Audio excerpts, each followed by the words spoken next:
Bonjour, bienvenue sur jean-pierre-villatte.com.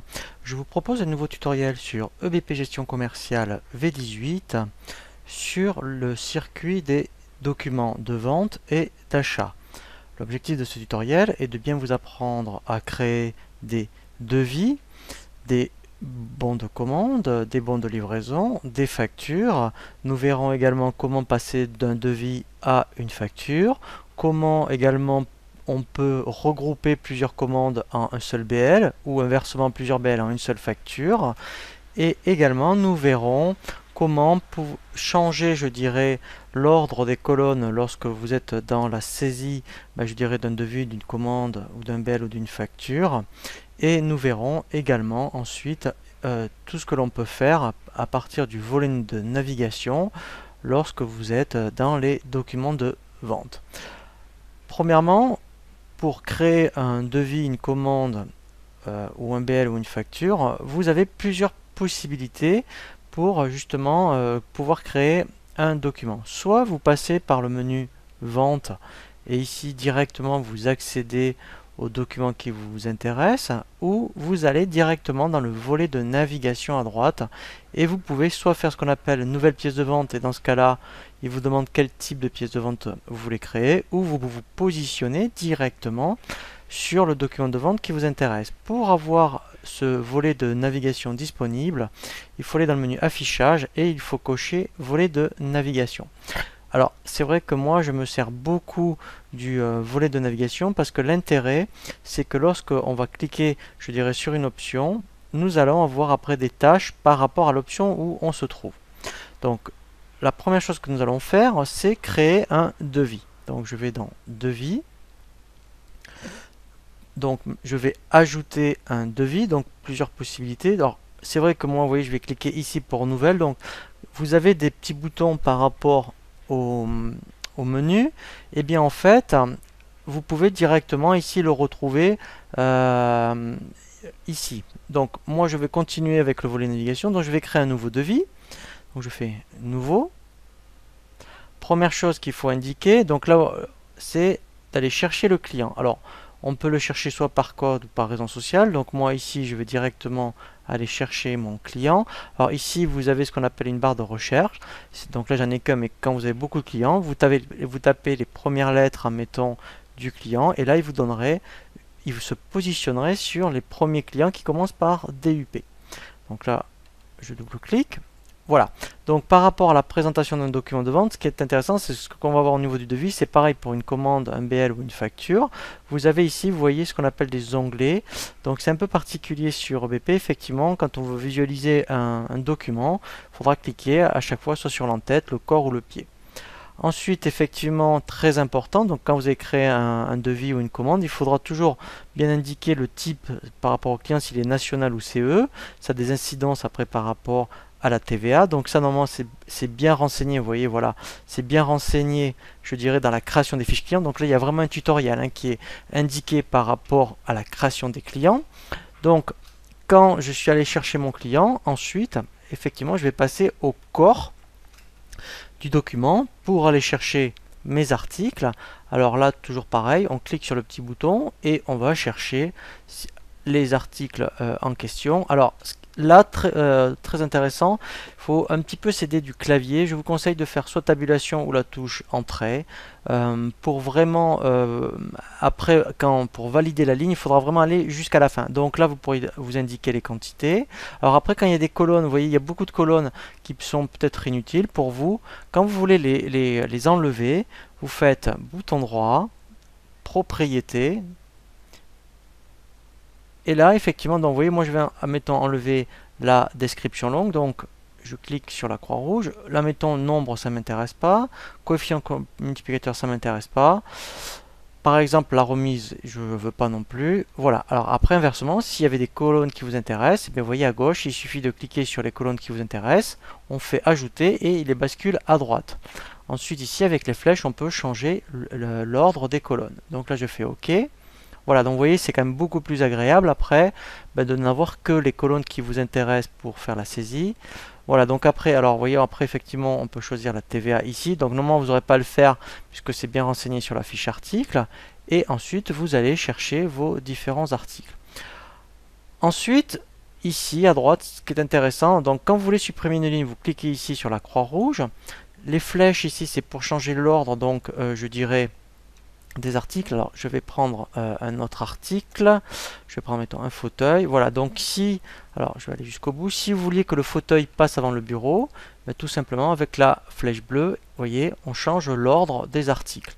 Si vous voulez faire un sous-total, et bien en fait, vous vous mettez donc après ici, et là, après vous cliquez sur le petit bouton sous-total, et quand on fera un aperçu, on aura une petite présentation, vous voyez, donc là vous aurez le sous-total par rapport à ce que vous voulez faire ressortir.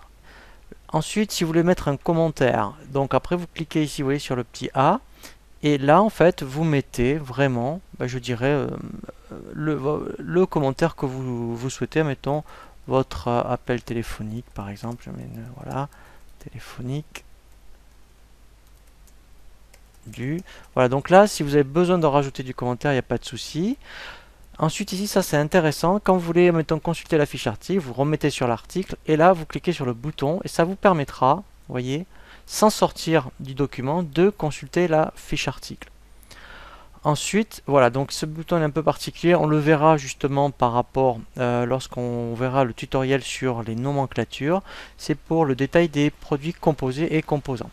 Donc ça, on le verra ultérieurement. Donc là, je suis dans, vous voyez, en bas dans le corps, donc là, j'ai terminé ma saisie au niveau des articles. Ensuite, j'ai le pied de mon document, donc là, quand je ferai un aperçu, voilà, donc s'il y avait deux, vous voyez, donc là par défaut, il y avait du frais de port, mais si vous avez besoin de saisir une remise ou des frais de port, eh bien, ou un escompte par exemple, vous le saisirez ici. Info, effectivement, là c'est pour du commentaire. Ensuite règlement, donc là on le verra justement au prochain tutoriel pour tout ce qui est règlement client et fournisseur et également tout ce qui est à compte. Et les champs perso pareil, donc là on verra si vous avez besoin par rapport à EBP de champs supplémentaires par rapport à tout ce que vous propose EBP, et bien après effectivement vous pourrez donc créer des champs supplémentaires. Donc là, mon devis est terminé. Je clique, vous voyez ici sur enregistrer. Voilà, donc là, je vais enregistrer mon document. Alors, ce qui est intéressant déjà, vous voyez, c'est que dans les tâches, je peux l'imprimer. Donc là, pour faire un aperçu, donc il faut cliquer sur imprimer et ensuite, vous voyez aperçu. Donc après, eh bien là, vous choisissez le modèle de devis qui vous intéresse. Après, effectivement, il y a dans les propriétés de dossier, on peut mettre le devis par défaut. Comme ça vous évite à chaque fois d'aller chercher dans la liste. Et là, vous faites aperçu. Voilà. Et donc là, après, ce qui est intéressant, voilà. Donc avant de l'envoyer par mail, vous voyez, après, on peut ici envoyer par mail. Donc d'où l'intérêt dans vos fiches clients de bien indiquer le mail de vos clients. Donc là, normalement, ça ne devrait pas fonctionner parce que le mail n'est pas renseigné. Voilà, donc là, c'est normal. On l'a envoyé par mail, comme on a vu après, envoyer par mail. Voilà, donc là, ensuite, effectivement, quand je regarde les pièces de vente, donc là, j'en suis au stade du devis.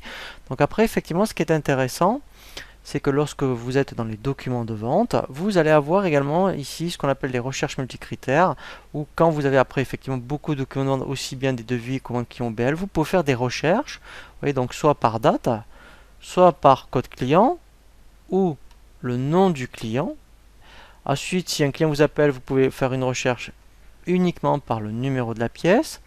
Si vous voulez faire maintenant des recherches directement en fonction du commercial qui vous donne tous les devis par rapport à un commercial, et bien vous l'indiquez ici.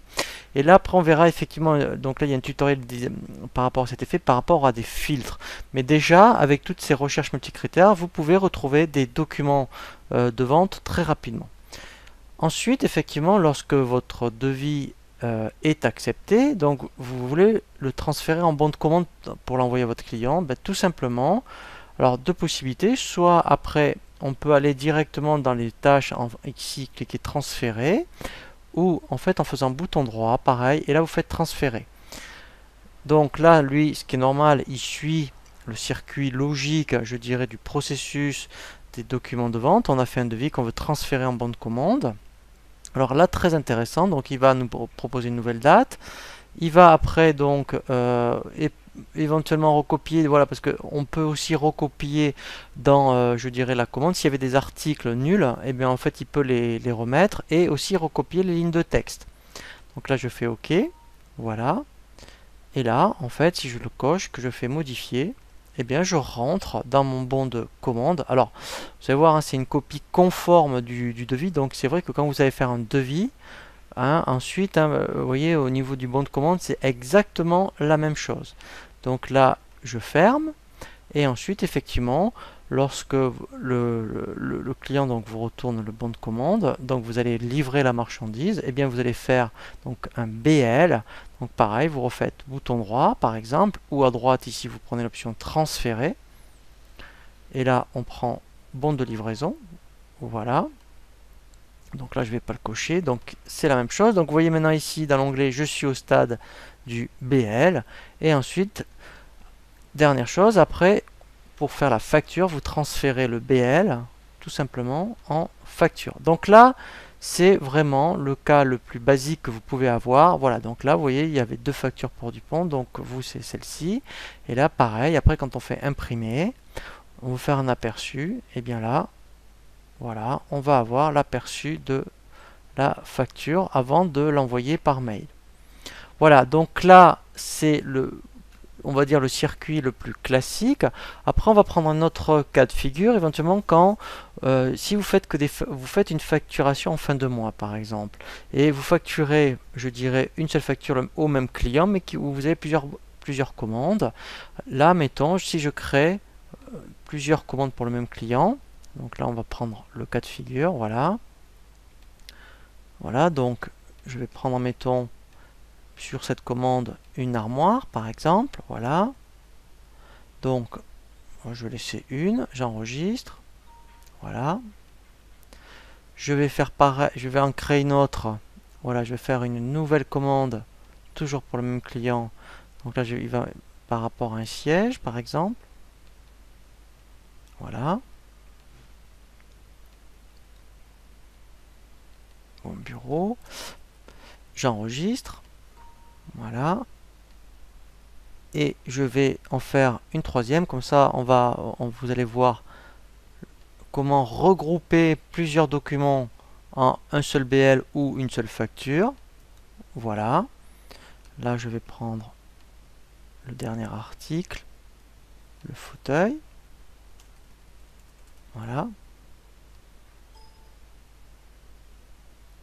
Voilà. Donc, si dans votre activité, vous êtes amené à facturer une seule facture par mois, mais qui concerne plusieurs, je dirais, commandes ou BL, eh bien, tout simplement, vous pouvez sélectionner toutes les commandes pour ce client-là. Donc, dans ce cas-là, on se met sur la première, on garde au clavier la touche Shift, et alors la touche Shift, hein, c'est celle qui est au-dessus de la touche CTRL, et je clique sur la dernière. Vous voyez, toujours pareil, en maintenant la touche Shift. Et là, quand je vais faire bouton droit, vous voyez, je vais faire ce qu'on appelle regrouper. Alors, on verra vraiment un tutoriel pour les cas particuliers, vous voyez. Donc là, vous avez une option clôturer la commande ou livraison de commande. Donc là, on verra ce qu'on appelle les livraisons partielles, les réceptions partielles et justement, et les clôturer les commandes, hein. Donc là, il y a vraiment un tutoriel dédié à cet effet. Là, on voit vraiment les cas de figure les basiques, hein, où on voit donc tout ce qui est devis, commande, BL et facture, et là, éventuellement comment regrouper plusieurs documents en un seul document. Donc là, si je veux facturer directement mes commandes clients, toutes mes commandes du même client du mois en une seule facture, et bien je fais regrouper. Voilà. Et là, vous voyez, il me demande, bon, donc lui c'est normal, il va me les regrouper en BL. Alors, effectivement, on peut faire plusieurs commandes dans un seul BL, hein, voilà, ou plusieurs BL en une seule facture. Donc là, je vais sauter une étape. Moi, je vais directement les faire sous facture. Je peux, ça c'est intéressant, de faire un sous-total par commande. Voilà. Donc là, quand je vais faire terminer, voilà. Donc là, voilà. Donc là, si je veux, vous voyez déjà voir à l'écran comment ça se présente. Voilà, donc vous voyez ici, vous avez un sous-total, et quand on fait un aperçu, voilà, donc là, voilà, donc là, vous voyez, vous allez voir, voilà, c'est très bien, parce qu'au moins le client saura exactement sur la facture tous les sous-totaux par commande avec les dates. Là, c'est vraiment très clair. Voilà, et là, en fait, Voilà, donc là, maintenant, je vais dans l'onglet facture et là, j'ai toutes mes factures. Voilà, donc là, on a vraiment bien fait le tour par rapport au circuit des documents de vente. Nous verrons ensuite, prochain tutoriel, tous les cas particuliers pour tout ce qui est livraison partielle, réception partielle, clôturer des commandes. Je vous dis à très bientôt sur jean-pierrevillette.com pour un nouveau tuto.